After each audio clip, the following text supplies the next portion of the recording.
بسم الله الرحمن الرحيم. أعزائي الطلبة، نستكمل معكم الجزء الثاني من محاضرة Immune System and Lymphoid Organs. كنا قد أنهينا في الجزء الأول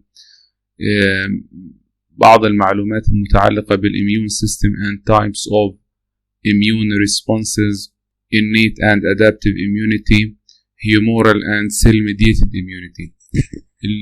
في هذا المحاضرة إن شاء الله راح نتكلم عن different lymphoid organs, and as we said before, we classify lymphoid organs into two categories: primary lymphoid organs and secondary lymphoid organs. Primary or central lymphoid organs include the bone marrow and thymus gland, and the bone marrow was discussed in the chapter of hemopoiesis, and the thymus gland we will discuss in this chapter. And the secondary lymphoid organs or peripheral lymphoid organs include the lymph nodes, spleen, and mucosa associated lymphoid tissue. The thymus gland is a bilobed structure. It is located in the superior mediastinum and anterior part of inferior mediastinum. زي ما احنا شايفين في هدول الصورتين بنلاقي انه الثايموس gland is well developed and functional in young children as طبعا relative to the body weight. وهنا بنلاقي انه size of the thymus gland in adults become involuted، تصغر حتى الاكتيفيتي تبعتها بتقل. لو اخذنا عينة من الثايموس gland في child راح الاقيها بهذا الشكل well developed وإلها connective tissue capsule، وفي عندي two regions of the thymus gland: outer darkly stained region underneath the connective tissue capsule called cortex, and inner lightly stained region بنسميها medulla. بينما هنا بنلاقي انه lymphoid tissue صحيح ضايل في عندي outer cortex and inner medulla، لكن عبارة عن islands of lymphoid tissue in a sea of adipose tissue، مليانة adipose tissue، وكمية lymphoid tissue restricted to islands with outer darkly stained regions called cortex and inner lightly stained region called medulla. The thymus gland has a dual embryonic origin لأنه فيها two important structures.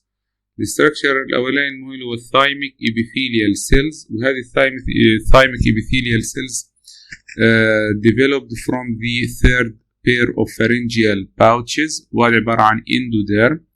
والبريكيرسور الليمفوبلاست اللي جاياني من البون مارو هذا عبارة عن ميزوديرم. لو أول ميديكال أبليكيشن عندنا في هذه المحاضرة داي-جورج سيندروم. داي-جورج سيندروم هذا اكتشفه عالم اسمه داي-جورج. It is caused by failure of the third and fourth pharyngeal pouches to develop، يعني بنتكلم عن failure of development of the thymic epithelial cells leading to thymic hypoplasia or aplasia. اشمعنى؟ لأنه thymic epithelial cells are very important for development of T lymphocytes from T lymphoblast، وبالتالي lack of many of or all of the thymic epithelial cells will lead to deficiency in T lymphocytes and severely depressed cell-mediated immunity. وبالتالي هدول الأطفال بيكونوا بيعانوا من recurrent infections and severely depressed cell-mediated immunity. لو جينا اطلعنا على هذه الصورة للثايموس gland بلاقي إنه الثايموس gland has a connective tissue capsule. هذا outer connective tissue capsule composed of dense connective tissue, and from the capsule arise connective tissue septa. connective tissue septa to the interior، لكن connective tissue septa مش واصلة للآخر ومش متلامسة مع بعضها البعض، وبالتالي these septa separate the thymus gland into incomplete lobules. هذا بنسميه lobule. بنلاقي إنه الميدالة of this lobule communicate freely with the medulla of the adjacent lobules، عشان هيك بنسميها incomplete lobules. The outer darkly stained region of the thymic lobule is called the cortex. ليش هي darkly stained؟ لأنها فيها extensive population of T lymphoblasts and T lymphocytes. هدول لهم darkly stained nuclei هم المسؤولين عن dark staining of the cortex. The inner lightly stained region is called the medulla. والميدالا lightly stained because it has a less population of T lymphocytes. طبعا الكونكتيف تيشو كبسول زي ما احنا حكينا زمان في الكونكتيف تيشو انه الكونكتيف تيشو كبسول بيكون well vascularized with branches of blood vessels enter the depth of the thymus gland through the connective tissue septa. فلو لاحظنا في هذا السبتم بنلاقي فيه blood vessels موجودين جوا هذه الكونكتيف تيشو سبتا. طيب ايش المكونات هيستولوجيكالي تبعت الكورتكس والميدالا؟ الكورتكس بنلاقي زي ما حكينا فيها extensive population من extensive population of T lymphoblast أو بنسميها thymocytes، فيها numerous macrophages، وفيها thymic epithelial cells. سميناها thymic epithelial cells لأنه هذه thymic epithelial cells فيها features of both epithelial and reticular cells. Epithelial because it is endodermal in origin like the lining epithelium، وإلها large euchromatic nuclei. و reticular cells زي ما ذاكرين الريتيكولار cells عبارة عن modified fibroblast اللي كانت بتصنع ايش؟ reticular fibers، والreticular fibers كانت بتعمل لي supporting networks in the connective tissues. هنا thymus gland is devoid of connective tissue. Instead of the reticular connective tissue we have reticular epithelial cells or thymic epithelial cells. These epithelial cells have cytoplasmic processes that cross-links with each other. Cytoplasmic processes of adjacent cells بتعمل مع بعضها cytoreticulum يعني شبكة خلوية. هذه cytoreticulum for support of T lymphoblast and T lymphocytes and other cells present in the thymus gland. In the cortex we have three types of thymic epithelial cells، وهذه thymic epithelial cells كيف بنميزها من adjacent lymphoblast و lymphocytes بإنه إلها large euchromatic nuclei. كل السيلز المكتوب عليهم حرف ال E وإلهم large euchromatic nuclei are called thymic epithelial cells or reticular epithelial cells. تاني نتكلم عن types of thymic epithelial cells in the cortex. We have three types: squamous thymic epithelial cells, stellate thymic epithelial cells, and other thymic epithelial cells. لو جينا على هذه الصورة هذا عبارة عن simple diagram showing the structure of the cortex and medulla in the thymus gland.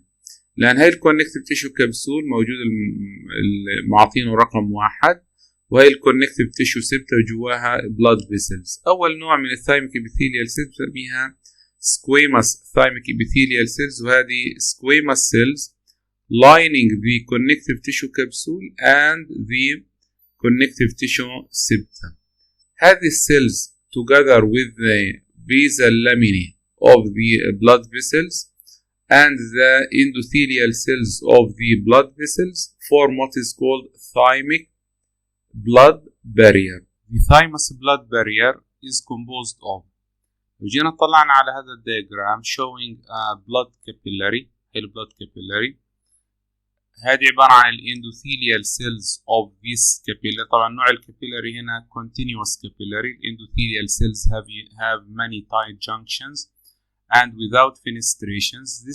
This is the basement membrane of the endothelial cells, and these cells are called pericytes.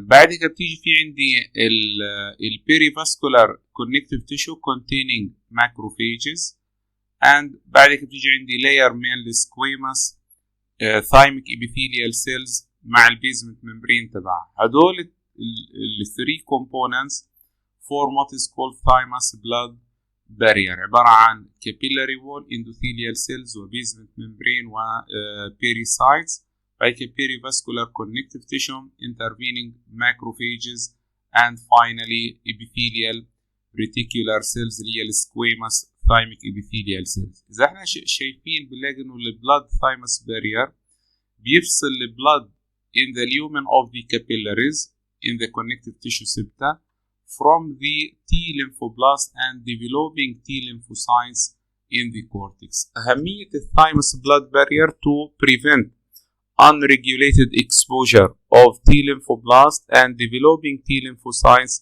in their early stages of development to foreign antigens which may affect their functional capacity and may develop autoimmune reactions. لو رجعنا تاني على نطلع على هذه الصورة نشوف النوع الثاني من الثايميك epithelial cells in the cortex اللي هم هدول باللون الأسود، هدول بنسميهم stellate thymic epithelial cells.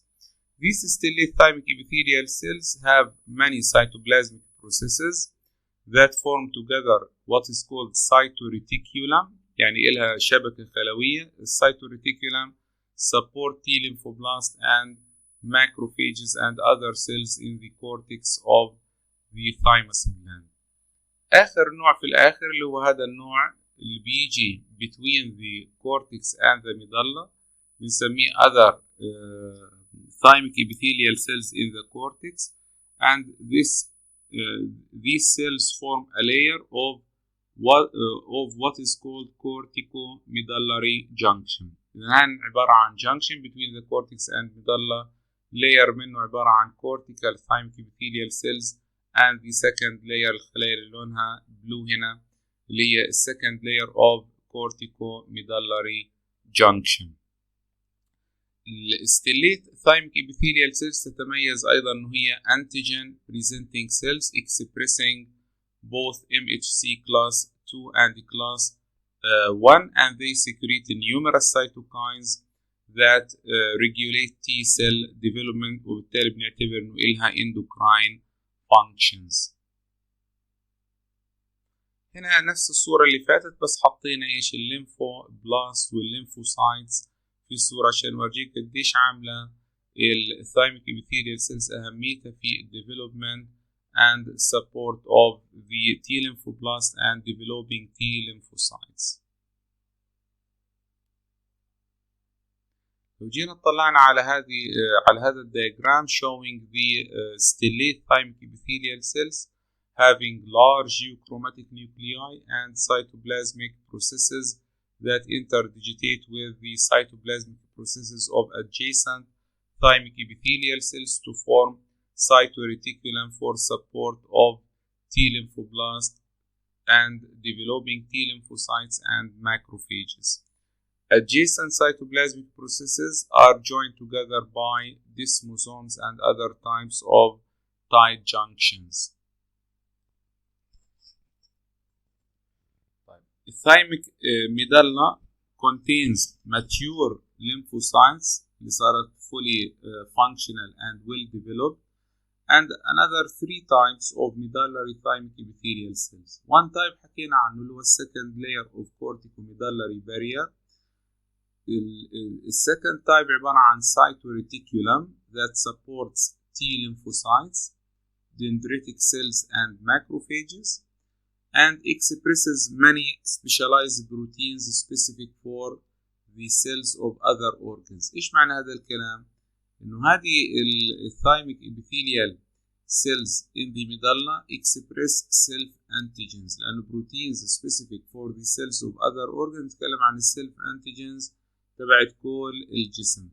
في عندي large aggregates of thymic epithelial cells بتكون concentrically arranged بنسميها هاسل corpuscles. هذه الهاسل corpuscles لونها pink because the cytoplasm of these cells contain keratin tonofilaments which stain pink in H&E preparations.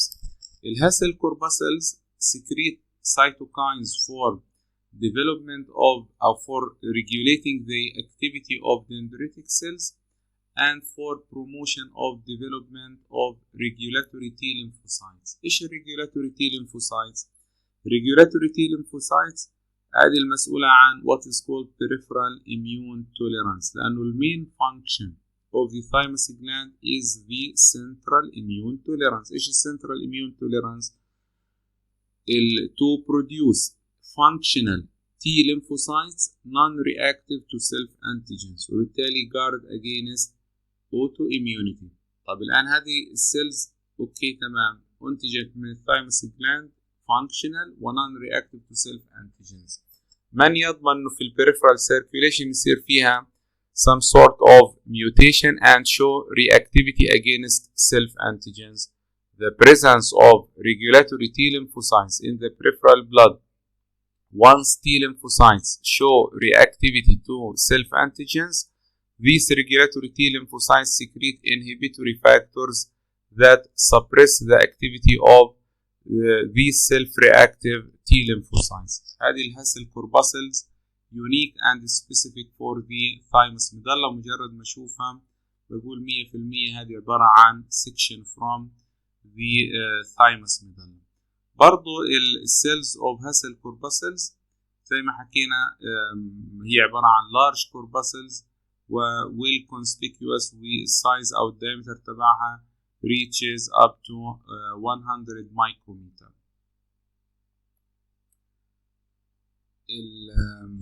The microvasculature of the medulla is not surrounded by a tight layer of thymic epithelial cells. بمعنى إنه thymic medulla is devoid of blood thymus barrier. Why? Because the thymus medulla is the exit site for mature lymphocytes into the circulation. So mature T lymphocytes exit the thymus gland by passing through the venules and efferent lymphatics in the medulla. حكينا عن الاميون tolerance. خلينا نطلع على الستيبس of central immune tolerance that occurs in the thymus medulla. طبعا central immune tolerance occurs in a two-step processes. The first step is called positive selection and it occurs in the cortex. The positive selection سميناها positive selection because survival of cells is dependent on the ability to bind to MHC molecules. وبالتالي الخلية اللي بتستطيع أنها ترتبط بالMHC recognize and bind to MHC molecules نعتبرها functional cells and will advance to medulla. Showing a positive reaction is a passing score for these cells to the medulla. الآن تيجي عندي pre-T lymphocyte. pre-T lymphocyte على السيرفس تبعها في CD4 و CD8 لأنها لسه مش differentiated إلى helper أو cytotoxic T lymphocytes وعليها T cell receptor. هذه السيلز are exposed to cortical epithelial cells expressing both MHC class 1 and class 1 and class 2 molecules. Binding of CD4 and CD8 proteins on the surface of pre-T lymphocyte to MHC class 1 and class 2 will make these cells valid to advance to the medulla.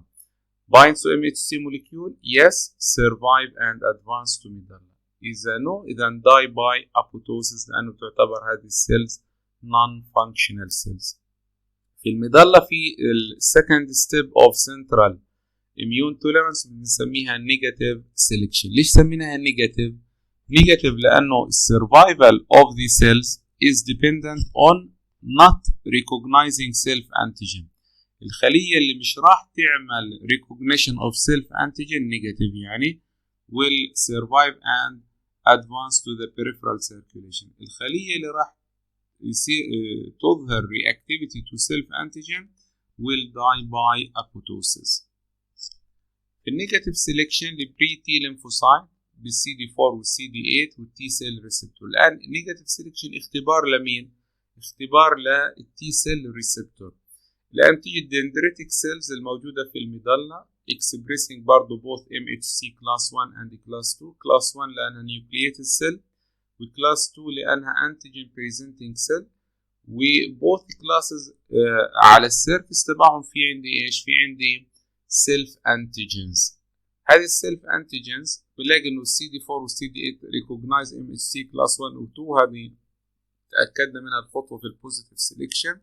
التي سيل ريسبتور that show strong binding to self antigens على طول راح نعتبر هذه الخليه T lymphocyte self reactive and will be removed or die by apoptosis. Recognize the self antigen, yes, then die by apoptosis. No negative selection, then survive and complete maturation. طبعا من رحمة الله سبحانه وتعالى إنه فقط 2% of cells survive selection process in the thymus gland. معنى الكلام إنه remaining 89% of cells are either non-functional cells or self-reactive. وبالتالي الله سبحانه وتعالى حمانا من الأوتو immunity عن طريق السنترال immune tolerance. بعد كده بيصير complete maturation by selective loss of either CD4 or CD8 proteins. النايف immunocompetent T lymphocytes إذا بدها تصير helper T lymphocytes إذا راح تفقد السي دي 8 بروتينز وراح تحتفظ فقط في السي دي 4 والتي سيل ريسبتور تبعها. إذا بدها تصير cytotoxic T lymphocyte will retains only CD8 protein and advance to the peripheral circulation. هيك بكون تمت الخطوتين تبعت السنترال immune tolerance. هل دور الثايمس توقف عند هذا الحد؟ لا. لأنه حكينا إنه Thymic epithelial cells forming the Hassel corpuscles secrete cytokines for development of regulatory T lymphocytes that guarantee the immune tolerance in the peripheral circulation, forming what is called peripheral immune tolerance. طيب خلينا نتكلم الآن عن mucosa associated lymphoid tissue. mucosa associated lymphoid tissue من اسمه associated with عبارة عن lymphoid tissue associated with the mucosa of the digestive, respiratory, genital and urinary tracts. اشمعنى هدول tracts؟ because these are entrance sites of pathogens into the body through the mouth, through the nose, through the anus and through the genital tract. The presence of this lymphoid tissue close to the mucosa provides in immunity or defense against invaders at the mucosal surfaces. These cells together with lymphocytes which are present in between the epithelial cells of the mucosal lining اللي بنسميها intra epithelial lymphocytes أو الجاما دلتا lymphocytes معها ال IgA secreting plasma cells. وكنا عرفنا قبل هيك إنه one class of immunoglobulins اللي هو ال IgA بنسميه secretory immunoglobulins which protect the mucosal surfaces. الانتيجين presenting cells وجودها ضروري for activation of lymphocytes and antigen presentation and the lymphoid nodules اللي بتتكون mainly من ال B lymphocytes. Mucosa associated lymphoid tissue constitutes about 70% of all body's immune cells. Most of the lymphocytes in the malt are B lymphocytes. من التي lymphocytes الموجودة بنلاقي انه الهيلبر تي lymphocytes predominate. طبعا هذا الكلام مش مستغرب لانه الهيلبر تي lymphocytes are the maestro of the adaptive immunity. هي اللي بتصير لها activation، هي بتعمل secretion of interleukin 2 for activation of cell mediated immunity أو interleukin 4 for activation of humoral or antibody mediated immunity. The immune cells in malt are mostly diffuse in the connective tissue and others are found in aggregates. هذه الأجريجيتس تعمل لي large structures اللي هم tonsils, ال Peyer's patches in the ileum and the appendix. Tonsils عبارة عن large masses of lymphoid tissue جزء من المال موجود في الأورال cavity and the nasopharynx forming what is called Waldeyr's ring. Waldeyr's ring protects the entrances of the digestive and respiratory tracts. The tonsils include palatine tonsils وهدول موجودين between the palatoglossal and palatopharyngeal folds. Lingual tonsils يعني موجودين على ال posterior 1/3 of the tongue and pharyngeal tonsil عبارة عن single tonsil موجودة في ال upper part of the posterior wall of nasopharynx. Lymphoid tissue closely associated with the surface epithelium in these different tonsils. لو جينا طلعنا هنا على الساينس of different types of tonsils هي النيزوفارينجيال tonsil أو الفارينجيال tonsil. هذه هنا البالاتاين tonsil وهذه الموجودة في البوستيريور 1/3 of the tongue اللي بنسميها lingual tonsil. Palatine tonsils located on the soft palate and covered by stratified squamous epithelium, the lining of the oral cavity.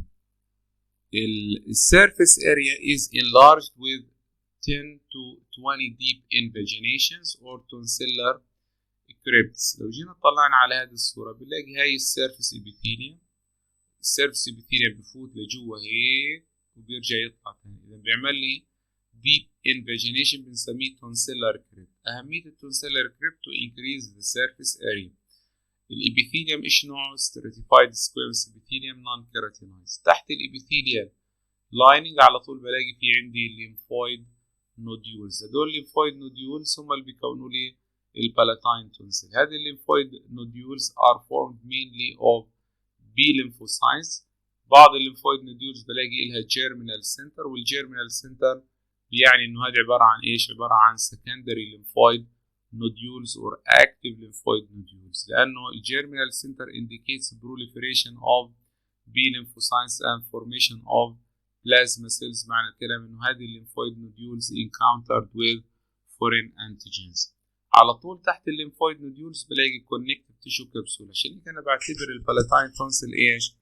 partially capsulated lymphoid organ. partially capsulated لأن الكونكتيف تيشو كبسول مش محيط بكل الليمفويد تيشو من كل الجهات وإنما موجود underneath the lymphoid nodules. طب overlying the lymphoid nodules في عندي epithelium اللي هو stratified squamous epithelium. جينا طلعنا تحت الكونكتيف تيشو كبسول بلاقي هذه الماينور salivary glands الموجودة عبارة عن mucus secreting minor salivary glands الموجودة في الأورال cavity. لو جينا طلعنا هنا على هذه الصورة عملنا تكبير على الابيثيليال lining أو الابيثيليال covering of the palatine tonsil. وين الابيثيليوم؟ هنا هي الابيثيليوم. لو جينا أرسم البيزمنت ممبرين عشان أقدر أحدد مكان الابيثيليوم حاطين اللون لون أصفر. هاي البيزمنت ممبرين.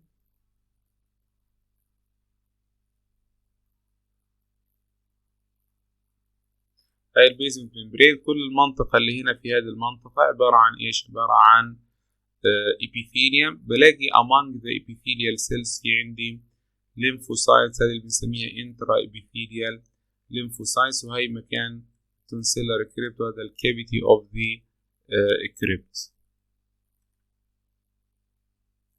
طيب نروح نتكلم بعدك عن lingual tonsils. lingual tonsils situated along the base of the tongue على posterior 1/3 of the tongue were covered also by stratified squamous epithelium with crypts and have many of the same features as palatine tonsils but lack distinct capsules. يعني هذه lingual tonsils بتعتبر non encapsulated. لو جينا طلعنا هنا نفس الحاجة عبارة عن stratified squamous epithelium موجود. في عندي lymphoid nodules.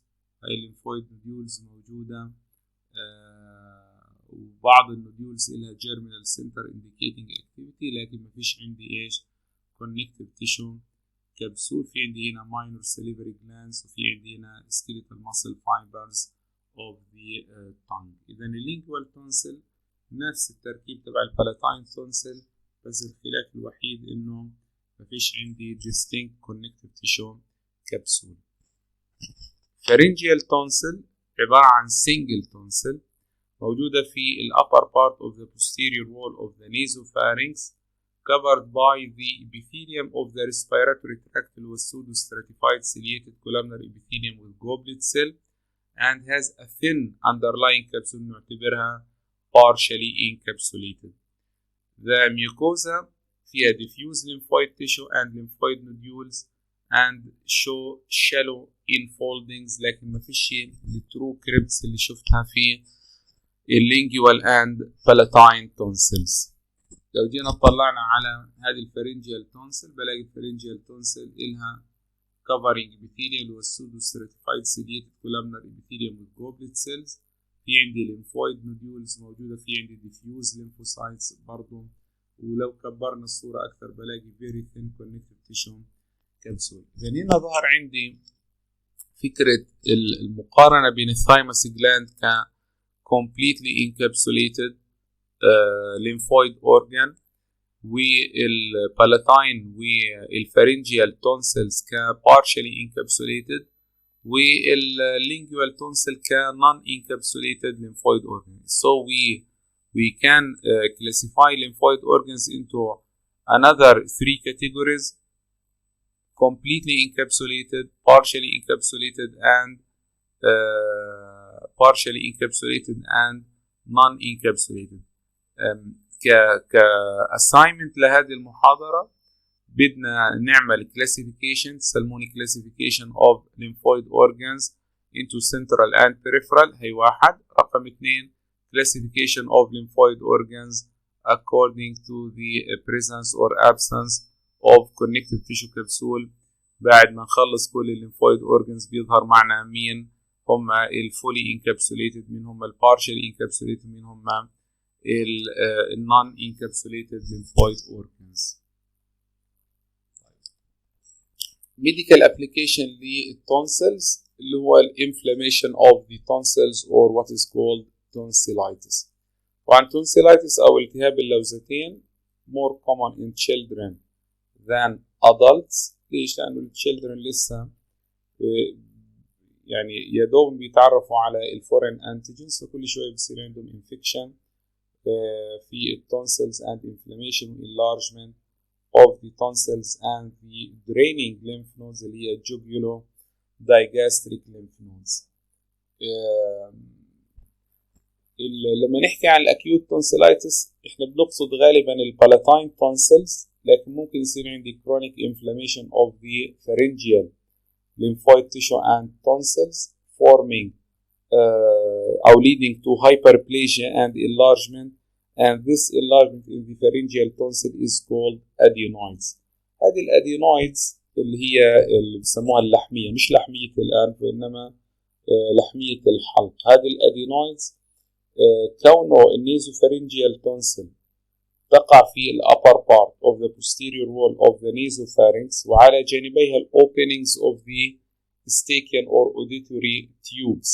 The enlargement of the pharyngeal tonsils and formation of adenoids will obstruct the openings of the eustachian tubes, leading to accumulation of mucus within the middle ear and occurrence of infection and otitis media. otitis media كونه فيه obstruction وبالتالي accumulation of secretion بنسميها secretory otitis media، وهذا secretion بيتراكم behind the tympanic membrane leading to conductive hearing loss. لأن الادينويدز هذا كمان عشانه موجود في upper part of the posterior wall of the nasopharynx كمان بيعمل لي partial or complete obstruction of the posterior nasal openings، بيعمل لي صعوبة في التنفس عند دول الأطفال، فبنلاقي الطفل طول الوقت فاتح تمه عشان يقدر ياخد نفس من الفم. خلال النوم بيكون عندهم snoring شخورة، يعني بيكون عندهم سليب أبنيا، بيكون نومهم متقلب ومزعج. لما يصحوا من النوم بيكون الطفل يعني ايش نتيجة الهايبوكسيا اوفر نايت، بيكون الطفل شوية مسطل مش مصحصح، بيكون عينيه دبلانات. هذه الكاركترستيك فيتشرز. في عندي دريبلينج فروم ذا نوز او نيزل ديسشارج طالع، هاي بسموها ادينويد فيسز. طيب نتكلم عن الباير باتشز. الباير باتشز عبارة عن large aggregates of lymphoid tissue بنلاقيها موجودة في الميوكوزا and submucosa of the ileum. واحنا طبعا نعرف انه الباير باتشز واحدة من الكاركترستيك features that we use to distinguish the ileum from other parts of the small intestine. الباير باتشز تحتوي على عدد كبير من الليمفويد nodules and they have no underlying connective tissue capsule. الcovering epithelium عبارة عن simple columnar epithelium that of the small intestine containing large epithelial M cells and هذه الام cells بسموها M cells لأنها مأخوذة من كلمة microfold cells because these cells have apical microfolds. The other simple columnar epithelial cells إلها microvilli and brush border. On the basal side of these M cells we have large intracellular pockets that contain transient populations of lymphocytes and dendritic cells, and these cells are resting on a porous basement membrane. هذا مرتبط بوظيفة الام cells. لو جيت طلعنا على هذه الصورة بيطلع عبارة عن مقطع من السمول intestine في finger like projections اللي بنسميها villi.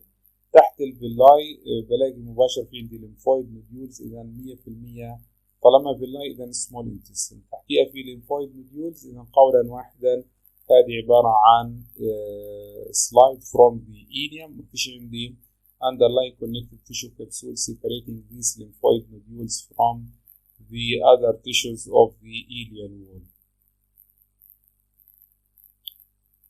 لو جينا طلعنا على هذه الصورة عبارة عن superior view أو apical view بالscanning electron microscope showing the villi هي موجودة، وهي عندي المنطقة تبعت الام cells إلها porous basement membrane. لو جينا طلعنا برضو بنلاقي هاي الانترا epithelial lymphocytes موجودة، وهي الابيثيليال cells والبراش بوردر موجود زي ما احنا اتكلمنا. نتكلم على هذه الفانكشن اوف ام سيلز ووجودها في الابيثيليال لايننج اوف ذا ايليوم. انا عارف انه هذه سلايد فروم ذا ايليوم، وهذه السمبل ابيثيليال سيلز ولها abundant microvilli forming brush border، وهي الام سيلز لها مايكروفولز ملهاش brush border، والبيزل سايد في انترا سيلولار بوكيتس، والبيزمنت ممبرين في منطقة الام سيلز بيكون هايلي بورس يعني في فتحات كثيرة وتحت هذا الليمفويد تيشو. لأن الام سيلز مهمة جدا في الفانكشن of the immune system in the mucosa of the small intestine. فالانتيجنز الموجودة في اليومن of the ileum can pass through the M cells to the intra cellular pockets. هذه الانتيجنز are engulfed by dendritic cells تعمل لها presentation للهيلبر تي lymphocytes and activation.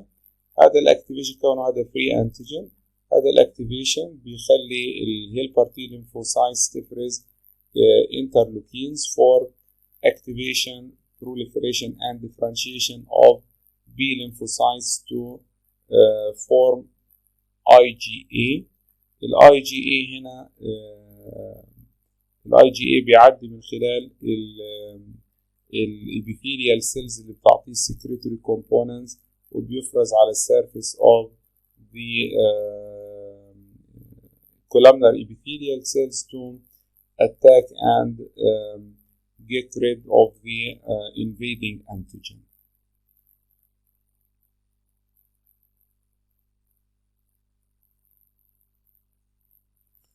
The appendix is the third example of the mucosa associated lymphoid tissue.